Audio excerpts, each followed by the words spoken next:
Welcome to Penrose Learning, where we make understanding easy. You begin by verifying essentials. Pick your mic in Windows sound settings and then an Xbox game bar. Why? Because the wrong device creates poor input regardless of tweaks. Once done, close apps that might grab the mic.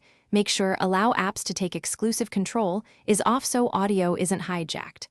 Also inspect hardware, cables, USB ports, battery level, and mute switches. A hardware fault mimics bad quality and wastes time if not ruled out first. Now you tune settings for clarity.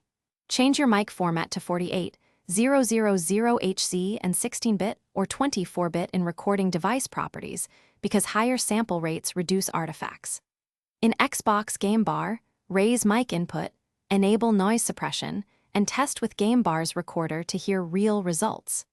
Update audio drivers via Device Manager and remove virtual audio drivers that create routing conflicts. Once updated, restart Windows so changes settle, then finish by dialing in placement and gain.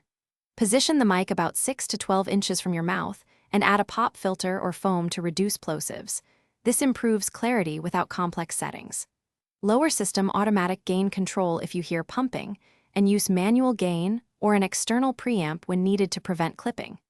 If quality remains bad, test the mic on another PC and plug a different mic into yours to isolate whether the device, port, or software is at fault. That single test saves hours.